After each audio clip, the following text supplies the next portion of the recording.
नमस्कार, देवभूमि समाचार में बहुत स्वागत है आपका। मैं हूं आपके साथ प्रियंका मिश्रा। खबरों की शुरुआत करेंगे। सबसे पहले बात करेंगे उत्तराखंड में ग्लोबल इन्वेस्टर्स समिट की तैयारियां तेज हो चुकी हैं। इसी कड़ी में मुख्यमंत्री पुष्कर सिंह धामी सलाहकार समूह की बैठक में पहुंचे, जहां राज्य के तमाम आला अधिकारी मौजूद रहे। बैठक में पर्यटन मंत्री सतपाल महाराज, कृषि मंत्री गणेश जोशी, वन मंत्री सुबोध उनियाल, चिकित्सा शिक्षा मंत्री धन सिंह रावत, मंत्री प्रेमचंद्र अग्रवाल और मंत्री सौरभ बहुगुणा भी इस मौके पर मौजूद रहे।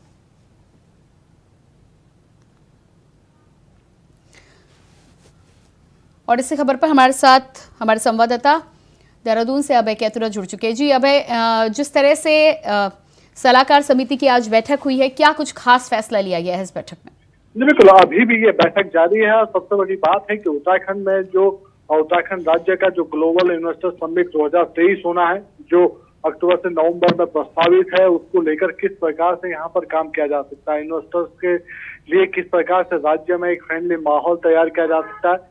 जो राज्य में ये कह सकते हैं कि जो अधिकारियों की जो एक कमेटी का गठन यहाँ पे किया गया था, जो इन्वेस्टर समिट को लेकर दूसरे राज्यों के अध्ययन करने के लिए गए थे, उसकी अध्ययन रिपोर्ट क्या रही, उन सब चीजों को लेकर अभी ये मंथन यहाँ पर चल रहा है। मुख्यमंत्री पुष्कर सिंह धामी की अध्यक्षता में ये सलाहकार समिति की बैठक यहाँ पर हो रही है। सबसे बड़ी बात है कि उत्तराखंड राज्य में कैसे निवेश का माहौल तैयार करने के साथ साथ निवेश यहाँ पर स्थापित किया जा सकता है, उन सब चीजों को लेकर बातचीत यहाँ पर चल रही है। अब से कुछ देर बाद ये कह सकते हैं कि जैसे ही बैठक खत्म होगी तो मीडिया के सामने खुद मुख्यमंत्री पुष्कर सिंह धामी उस बात को रूबरू रखने का काम करेंगे कि क्या कुछ निर्णय उनकी तरफ से लिए गए हैं। लेकिन जो सूत्र बता रहे हैं वो यही है कि उत्तराखंड राज्य ने लक्ष्य निर्धारित करा है 77,000 करोड़ से ज्यादा का निवेश का, उसको कैसे यहाँ पर सफल बनाया जा सकता है, उन सब चीजों को लेकर बातचीत हो रही है। इसके अलावा जी अबे, इसके अलावा जिस तरह से युवाओं को लेकर यहाँ पर पुष्कर सिंह धामी का बयान सामने आया है कि आउटसोर्सिंग की जाएगी और पहाड़ों में यदि हम देखें तो बेरोजगारी एक बहुत बड़ी समस्या है, ऐसे में आउटसोर्सिंग को लेकर क्या कुछ जानकारी निकलकर सामने आ रही है? सबसे बड़ी बात यह है कि युवाओं को कैसे रोजगार यहाँ पर दिया जा सकता है। उत्तराखंड राज्य में जिस प्रकार से बेरोजगार युवाओं की फौज यहाँ पर खड़ी हो रही है, उसकी संख्या में कैसे यहाँ पर कमी लाई जा सकती है, ज्यादा से ज्यादा युवाओं को कैसे रोजगार से जुड़ा जा सकता है, क्योंकि ये समझा जा सकता है कि जो सरकारी जो क्षेत्र है वो सीमित संख्या में यहाँ पर है। ऐसे में उसके अलावा जो प्राइवेट सेक्टर्स हैं उसके माध्यम से, स्वरोजगार के माध्यम से कैसे यहाँ पर युवाओं को रोजगार से जुड़ा जा सकता है, उसके लिए लगातार सरकार प्रयास करता रही है। अभी यह समझा जा सकता है कि जिस प्रकार से पहले उपनल के माध्यम से या पीआईडी के माध्यम से युवाओं को रोजगार से जोड़ने का काम किया जाता था, उसी तर्ज पर अब कह सकते हैं कि जो कौशल विकास विभाग है उसको भी यहाँ पर अब एक आउटसोर्स एजेंसी यहाँ पर बना दिया गया है। वह भी अब युवाओं के जो आउटसोर्स के माध्यम से जो पद हैं, जो पद सृजित किए जाते हैं, उसमें युवाओं की भर्ती करने का काम यहाँ पर करेगा, ताकि ज्यादा से ज्यादा युवाओं को रोजगार मिल सके और राज्य में जो युवा है उनको रोजगार के अवसर यहाँ पर प्रदान हो सके। तो ये समझा जा सकता है कि राज्य सरकार लगातार प्रयासरत है, चाहे युवाओं का सेक्टर हो, कृषि सेक्टर हो या फिर देश के दूसरे सेक्टर हो, उनमें किस प्रकार से उत्तराखंड राज्य आगे बढ़ सकता है, उसको लेकर बातचीत यहाँ पर हो रही है, मंथन यहाँ पर हो रहा है। और उम्मीद यही की जा सकती है कि धामी सरकार जिस अपने कठोर निर्णयों के लिए जानी जाती है, राज्य हित के निर्णयों के लिए जानी जाती है, उसमें सरकार की तरफ से बड़े निर्णय यहाँ पर लिया जा सकेंगे। सबसे बड़ी बात यह है कि इन्वेस्टर समिट के माध्यम से भी युवाओं को रोजगार से जोड़ने का काम सरकार की तरफ से यहाँ पर किया जा रहा है। जो जी बिल्कुल अब जिस तरह से यहाँ पर धामी सरकार ने कोशिश की है, इससे उम्मीद की जाएगी कि आने वाले समय तस्वीर बदलेगी। आप हमारे साथ बने रहिएगा। तो जिस तरह से मुख्यमंत्री पुष्कर सिंह धामी समय इन्वेस्टर्स समिट को लेकर सलाहकार समिति की बैठक कर रहे हैं, आने वाले समय में उत्तराखंड में निवेश के साथ ही साथ किस तरह से युवाओं को ज्यादा से ज्यादा रोजगार दिया जाएगा, इस पर इस बैठक में चर्चा की जा रही है। बागेश्वर उपचुनाव के लिए बीजेपी प्रत्याशी पार्वती दास ने बुधवार को नामांकन कर दिया। इसी कड़ी में आज यानी गुरुवार को कांग्रेस प्रत्याशी बसंत कुमार ने बागेश्वर विधानसभा सीट से उपचुनाव के लिए नामांकन किया। इस मौके पर कांग्रेस प्रदेश अध्यक्ष करण माहरा और नेता प्रतिपक्ष यशपाल आर्य भी मौजूद रहे। तो लगातार हमारे साथ हमारे संवाददाता अभय कैतुरा जुड़े हुए हैं। जी अभय, जिस तरह से बागेश्वर सीट की बात हो रही है तो दोनों ही प्रत्याशियों ने अपने नामांकन कर दिए हैं, क्या कुछ इस समय ताजा हाल जो है उस सीट के उपचुनाव को लेकर है? ये कह सकते हैं कि बागेश्वर चुनाव का जो रण है वो अब घमासान यहाँ पर होता हुआ नजर आ रहा है। बीजेपी की प्रत्याशी जो पार्वती दास थी, उनकी तरफ से कल नामांकन यहाँ पर कर लिया गया था। आज कांग्रेस जो मुख्य विपक्षी दल है उनके प्रत्याशी बसंत कुमार की तरफ से नामांकन यहाँ पर किया गया। सबसे बड़ी बात यह है कि बीजेपी और कांग्रेस के बीच में ही तो चुनाव का मुख्य मुकाबला यहाँ पर देखा जा रहा है। दोनों ही दल इस चुनाव को लेकर अपनी तैयारियां यहाँ पर पूरी कर चुके हैं और आज नामांकन के साथ ये समझा जा सकता है कि जो चुनावी रण होगा वो और घमासान होता हुआ नजर आएगा। कांग्रेस की तरफ से ये कह सकते हैं कि बसंत कुमार ने नामांकन करा है। नामांकन के समय कांग्रेस के प्रदेश अध्यक्ष करण मेहरा, नेता प्रतिपक्ष श्रेयस आर्य उनके साथ मौजूद रहे और जिस प्रकार से सियासत यहाँ पर होगी तो मतदाताओं को कैसे अपने प्रति लामबंद यहाँ पर किया जा सकता है, उसके लिए दोनों ही दल यहाँ पर प्रयासरत नजर आ रहे हैं। जनता के बीच अपने वायदों की जो सूची है उस सूची को ले जाने का काम उनकी तरफ से यहाँ पर किया जा रहा है। तो ये समझा जा सकता है कि आने वाले दिनों में यानी 5 सितंबर से पहले जब मतदान का जो दिन है उससे पहले ही जनता को लुभाने का काम सियासी दलों की तरफ से किया जाएगा। जो सियासी दलों के जो स्टार प्रचारक हैं उनके कार्यक्रम यहाँ पर तय किए जा रहे हैं। ज्यादा से ज्यादा जनसंख्या, ये कह सकते हैं कि ज्यादा से ज्यादा उनकी चुनावी रैलियां यहाँ पर की जाएंगी ताकि जनता को अपने पक्ष में लुभाने का काम उनकी तरफ से किया जा सके। लेकिन ये बागेश्वर चुनाव का जो इतिहास रहा है उसमें ये समझा जा सकता है कि पूर्व में ये सीट कांग्रेस के पाले में रही थी, लेकिन पिछले 4 चुनावों से ये सीट बीजेपी के झोली में आती रही है। तो ऐसे में बीजेपी इस सीट को पुनः जीतने के लिए अपने प्रयास में यहाँ पर जुटी नजर आ रही है। लेकिन जिस प्रकार से अभी तक के जो यहाँ पर नजर आ रहे हैं, जो सियासी संग्राम नजर आ रहे हैं, उसमें यह समझा जा सकता है कि बीजेपी और कांग्रेस के बीच में ही मुख्य मुकाबला इस बागेश्वर सीट पर देखने को मिलेगा। जी बिल्कुल, अब जिस तरह से मुख्य मुकाबला इन दोनों पार्टी के बीच ही है, आपने बोला कि पिछले 4 बार से बीजेपी के खाते में ये सीट जा रही है। ऐसे में कांग्रेस की तरफ से कई नेताओं के बयान ये सामने आ रहे हैं, बीजेपी पर निशाना भी साधते हुए नजर आ रहे हैं कि सहानुभूति कहीं ना कहीं बटोरने की कोशिश करी है और उनका ये मानना है कि भले ही सीट भारतीय जनता पार्टी के पास चली जाए लेकिन टक्कर दी जाएगी। तो क्या आपको लगता है कहीं ना कहीं कांग्रेस पहले ही हार मान चुकी है?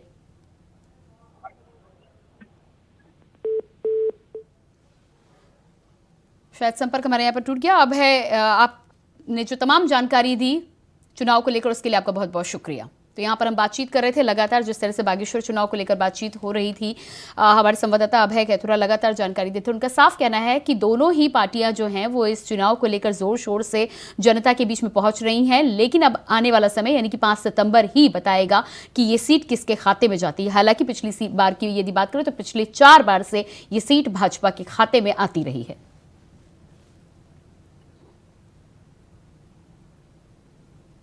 उत्तराखंड में भारी बारिश के चलते तमाम क्षेत्रों में आपदा जैसे हालात बन गए हैं। इसी बीच बारिश के चलते टिहरी के नरेंद्र नगर में 15 जुलाई को होने वाली मध्य क्षेत्रीय परिषद की 24वीं बैठक को स्थगित कर दिया गया। ऐसे में अब सितंबर के मध्य क्षेत्रीय परिषद की बैठक को आयोजित किया जाएगा। बता दें कि बैठक की रूपरेखा तैयार करने में उत्तराखंड शासन जुट गया है। साथ ही केंद्रीय गृह मंत्री अमित शाह की अध्यक्षता में होने वाली इस बैठक में 4 राज्यों के मंत्री भी शामिल होंगे।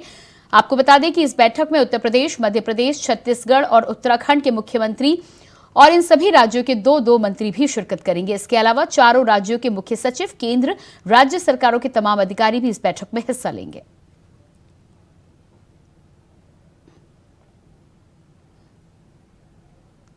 उत्तराखंड राज्य में मध्य क्षेत्र परिषद की एक महत्वपूर्ण बैठक होने वाली है। ये बैठक अपने देश के यशस्वी गृह मंत्री अमित शाह जी की अध्यक्षता में प्रस्तावित है और संभवतः सितंबर माह में होगी। इस बैठक में विभिन्न राज्यों के मुख्यमंत्री, उनके मंत्री, केंद्रीय मंत्री भी इस बैठक में पहुंचने वाले हैं और उत्तराखंड राज्य इस बैठक का आयोजन कर रहा है और अपने राज्य के मुख्यमंत्री पुष्कर सिंह धामी जी ने अधिकारियों को आवश्यक निर्देश भी दिए इस बैठक की तैयारी के लिए। उत्तराखंड कांग्रेस की प्रदेश प्रवक्ता सुनीता प्रकाश ने बीजेपी सरकार और आपदा प्रबंधन पर समय रहते हुए कार्य न करने का आरोप लगाया है। बता दें कि कांग्रेस प्रवक्ता ने कहा है कि आज राज्य के किसी भी शहर या कस्बे में जल निकासी की कोई व्यवस्था नहीं है, जिसके चलते शहरों में जल भराव से स्थिति उत्पन्न जो हो चुकी है उससे आम जनता परेशान है। इस दौरान कांग्रेस प्रवक्ता ने कहा कि आपदा प्रबंधन में जो भी कार्य किए जाने थे उसे करने में सरकार और प्रशासन बहुत देरी कर रही है।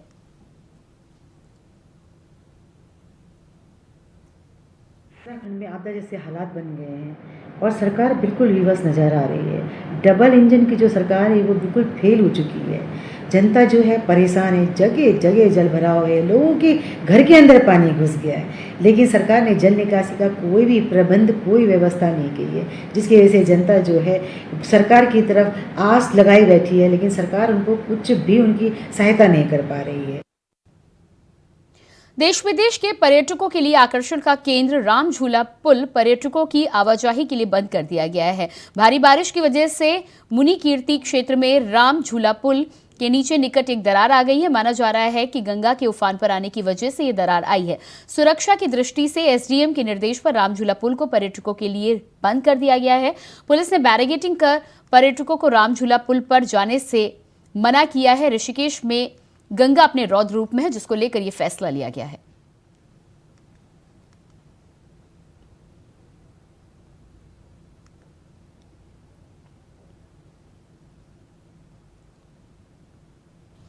पौड़ी के रासी स्टेडियम में इन दिनों निर्माण कार्य किए जा रहे हैं। रासी स्टेडियम को हाई एल्टीट्यूड सेंटर के रूप में विकसित किया जा रहा है, जिसकी लागत 22.29 करोड़ रुपए बताई जा रही है। वहीं आपको बता दें कि स्टेडियम का 85% काम पूरा हो चुका है। जल्द ही निर्माण कार्य को पूरा कर लिया जाएगा, जिसके बाद राष्ट्रीय स्तर के खेल यहां पर आयोजित किए जा सकेंगे। आपको ये भी जानकारी दे दें कि मैदान में कैफेटेरिया और 32 बेड का हॉस्पिटल भी तैयार किया गया है, जहां केवल जिम लगाना ही बाकी है। इसके साथ ही साथ स्टेडियम में सिंथेटिक ट्रैक का कार्य भी 80% पूरा किया जा चुका है।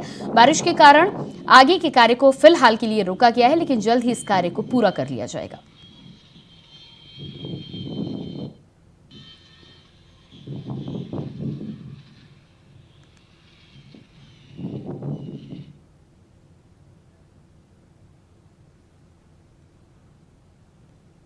रुड़की के आजाद नगर चौक के पास पाइप और टैंक का एक बड़ा गोदाम है, जहां चोरी की घटना को अंजाम दिया गया। दरअसल रोजाना की तरह 16 अगस्त की शाम को गोदाम मालिक जब गोदाम में पहुंचा तो सारा हाल देखकर हक्का बक्का रह गया। ऑफिस का शीशा टूटा पड़ा हुआ था। चोरों ने लाखों की चोरी की घटना को अंजाम दिया था। मालिक का कहना है कि चोरों ने अलमारी से करीब 24.5 लाख रुपए की नकदी चोरी की है। इतना ही नहीं, चोरों ने सीसीटीवी कैमरे भी घुमा दिए थे, जिससे उनकी पहचान करना मुश्किल हो गया। इसके बाद पुलिस को सूचना दी गई और मौके पर पुलिस ने पहुंचकर पूरे घटनाक्रम की जानकारी ली है।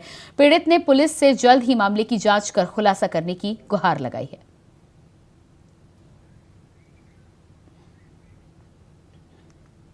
नगर है रुड़की रामनगर, और सर ये पाइप का गोदाम है मेरा। और मैं सुबह आया हूँ, शाम हमने 6-7 बजे के लगभग दुकान बंद करी है। सुबह हम आए हैं ऐसे नॉर्मल अपना जिस तरह रूटीन में आते हैं, और फिर अपने 2 शटर लगे हुए, दोनों ब्लॉक थे हमारे। अंदर आके शटर खोल के देखा तो हमारा ये सामने वाला शीशा ये टूटा हुआ था। तो हमने सोचा कि ये टैंक गिर के शीशा टूट गया होगा। हमने जब भी विश्वास में आके चोरी हो गई, अंदर आके देखा तो ये प्लेट सेट पड़ा था यहाँ पे, ये मार के पुलिस ले गई है, क्या कहते हैं, उसे तोड़ के शीशे को। अंदर आके देखा तो पेपर वगैरह तो मुझे लगता नहीं कोई लेके गए हैं, लेकिन ये है कि कैश सारा उठा ले गए। सुबह 9:30 बजे अमित का फोन है, भाई का कहने लगे ऐसा नवीन है, अपने मित्र नवीन गोयल, उनके यहाँ गोदाम पे चोरी होगी।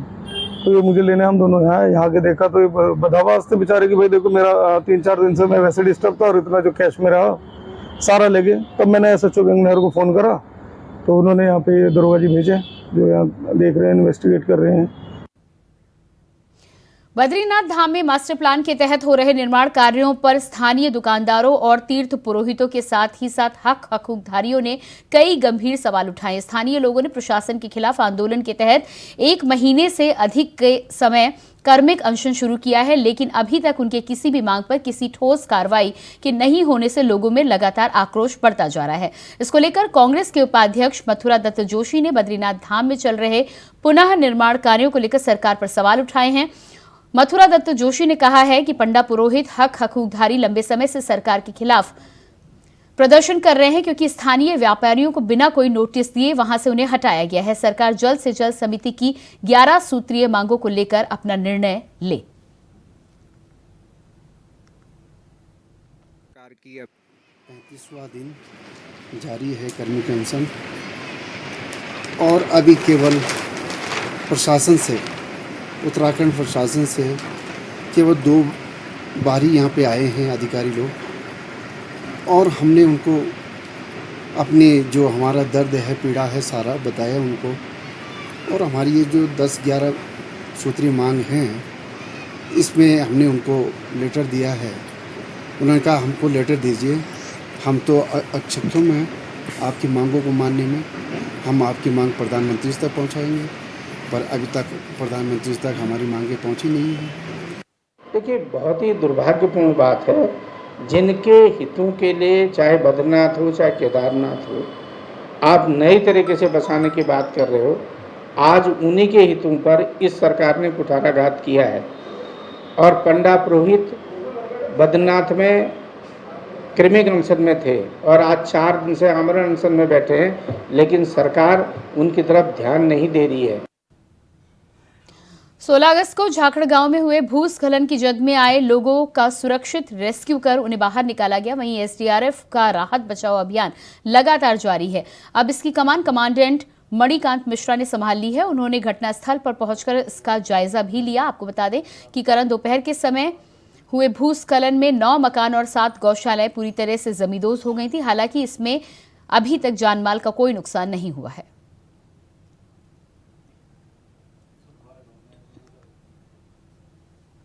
तो देहरादून में भूदसाव से 9 मकान पूरी तरह से जमींदोज हो गए हैं। इस पूरे घटनाक्रम में अब एसडीआरएफ के नए ऑफिसर ने अपनी कमांड संभाली है, जो घटनास्थल का जायजा लेने के लिए पहुंचे थे। राहत की बात यह है कि इस पूरे हादसे में किसी भी व्यक्ति के जान गंवाने की खबर सामने नहीं आई है।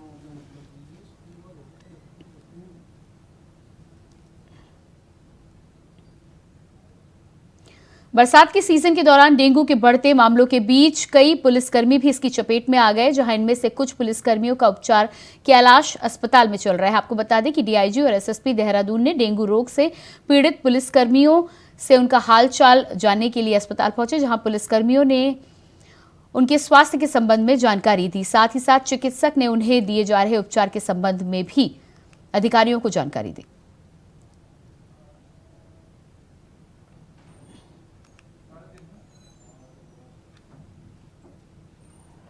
उत्तराखंड की धामी सरकार ने कौशल विकास और सेवायोजन विभाग को आउटसोर्सिंग एजेंसी के रूप में मान्यता दे दी है, जिसको लेकर आदेश जारी कर दिए गए हैं। अभी तक उत्तराखंड में उपनल और पीआरडी के माध्यम से आउटसोर्सिंग कार्मिकों की नियुक्ति होती आई थी, लेकिन अब सेवा योजन विभाग के द्वारा भी आउटसोर्सिंग कर्मियों की नियुक्ति का रास्ता खुल गया है। उपनल के माध्यम से जहां पूर्व सैनिकों और उनके परिवारजनों को ही नियुक्त करने का प्रावधान है, तो वहीं पीआरडी के माध्यम से पीआरडी का प्रशिक्षण प्राप्त युवाओं को आउटसोर्सिंग के तौर पर नियुक्ति दी जाएगी। लेकिन अब उत्तराखंड में सेवायोजन विभाग के माध्यम से भी आउटसोर्सिंग कार्मिक के तौर पर उत्तराखंड के बेरोजगार युवाओं को नियुक्ति मिल सकेगी।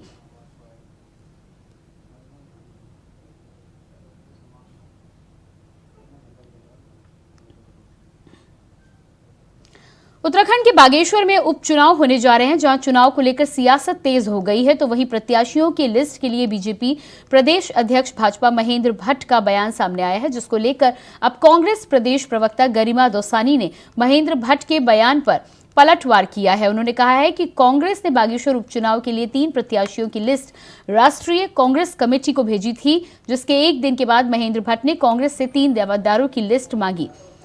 एक दिन के बाद कांग्रेस प्रदेश प्रवक्ता भड़कते हुए भाजपा सरकार पर परिवारवाद का आरोप लगा रही हैं और गरिमा दसोनी ने कहा है कि प्रत्याशियों की लिस्ट कांग्रेस का आंतरिक मामला है। भाजपा को अपने गड़े मसलों पर ध्यान देना चाहिए।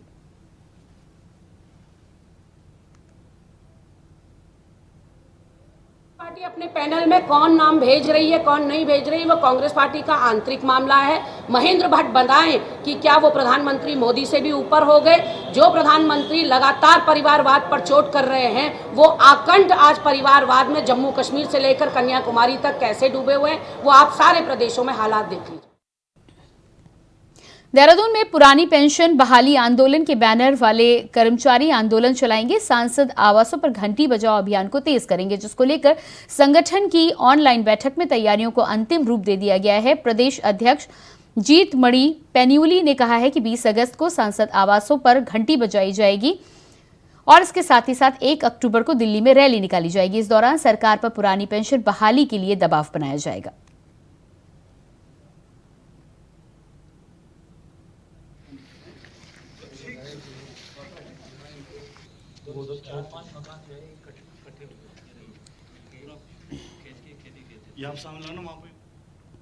देहरादून में भारी बारिश का कहर देखने को मिल रहा है। कुछ पुल तेज बहाव और कटाव के चलते क्षतिग्रस्त हो गए हैं। सुसवा नदी पर बना बुल्लावाला पुल पानी के तेज बहाव के चलते भारी कटाव के बाद हवा में बहता हुआ दिखाई दिया। तो वहीं पुल की अप्रोच रोड पर पुल के बीच में अब दरारें भी आ गई हैं, जिसके बाद अब भारी वाहनों का प्रवेश बंद कर दिया गया है। साथ ही पुल को मजबूत करने की कवायद भी तेज कर दी गई है।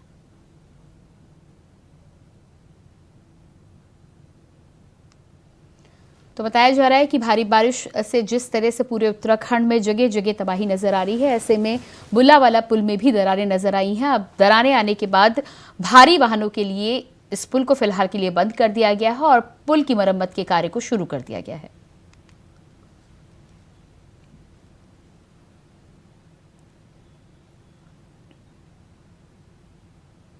लक्सर के बहादुरपुर खादर गांव में बीती रात शातिर चोरों ने चोरी की घटना को अंजाम दिया। तनवीर अहमद की परचून की दुकान को निशाना बनाकर आधा दर्जन चोरों ने दुकान का शटर तोड़कर दुकान में रखी 50,000 से अधिक की नकदी और हजारों के सामान पर हाथ साफ कर दिया। वहीं चोरों की पूरी करतूत दुकान में लगे सीसीटीवी कैमरे में कैद हो गई है। चोरी किए गए सामान को लेकर चोर भागते हुए भी दिखाई दे रहे हैं।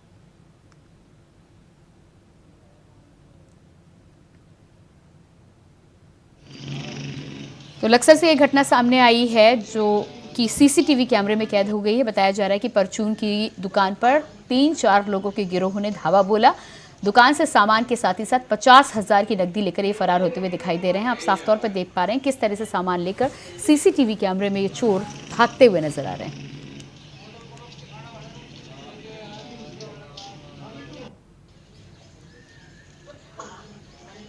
ये थी कि 2:51 पे रात वो घुसे जो कैमरे में आ रहे हैं और 3:02 पे निकल गए और 3:05-6 के लगभग हमें पता लग गया। उसके बाद वो मतलब हाथ नहीं आए। फिर उसके बाद पुलिस आ गई थी। 10-20 मिनट के बाद ही पुलिस ने भी बहुत ढूंढने की कोशिश करी लेकिन मिले नहीं वो।